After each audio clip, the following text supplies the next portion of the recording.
educates me. I think that's probably the easiest way of saying it.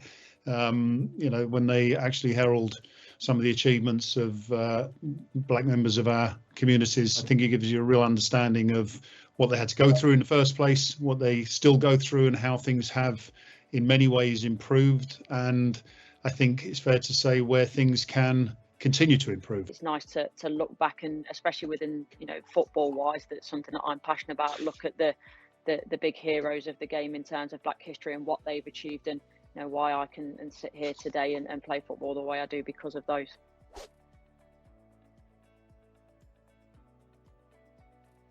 Rachel Yankee, the Arsenal winger, and yeah, she was the one that I first remember that was sort of a person of colour within that role. But I think obviously a lot's changed now, a lot's moved on. But another inspiration away from football, Serena Williams, I was obsessed with. My nan, who was from Barbados, was obsessed with me being a tennis player. I'm 5'5", so that was never going to happen.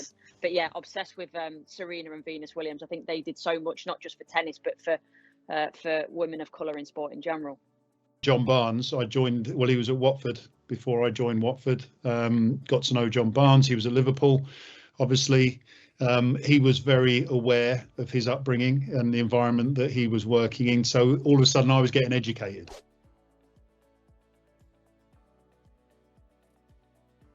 I think the narrative has changed because the changing room has changed, where you would have, you know, massively high percentages of UK-based players, white UK-based players. Now it's a multicultural environment. I think Courtney will back this up. The same in the women's changing room as well. So I think people don't refer to people of colour so much anymore, whereas now it's just nationalities, if that at all. I've been sort of quite, I say fortunate, maybe that's not the word to use, but sort of the changing rooms I've been over the years have been very diverse, which it shouldn't come down to look really, I suppose. But I know Arsenal are under a bit of fire at the moment in terms of when you look at the demographic of their team, sort of mostly white, blonde girls. So, and it's probably not representative at all of Arsenal in terms of the club and the environment where they're from. So I think the women's game has got a bit to do of catching up in that sense. But again, that throws back to the academy structure, the way that the centre of excellence is now, the regional talent clubs are set up. So maybe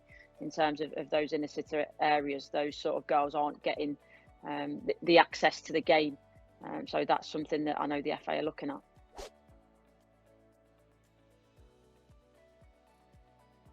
You know, management's a good one to look again. For me, I never really found it a problem, but I think the sort of saying, if you can see it, you can be it, I think for a lot of people works. So seeing people in different areas, whether it be, you know, boardrooms, management, behind the scenes, I think to get it all within those roles within different companies, whether it be football, whether it be anything else, I think that's the biggest role, because I think sometimes you maybe get to a certain level and there's maybe felt there's a bit of a ceiling with the decision makers. So I think that the biggest thing, the challenge we're facing at the moment is getting that diversity within the decision making, sort of above football, if that makes sense, above the pitch.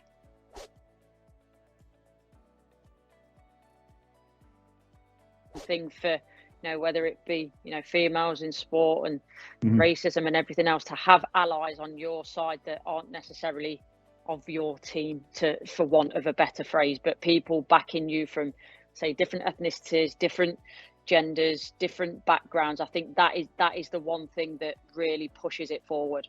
We used to do the promotion for this back in the 90s. I was vocal about it in the sense that it was always a minority player with a minority group of footballers from grassroots. And I said, if I'm a racist, I'm not even going to look at this.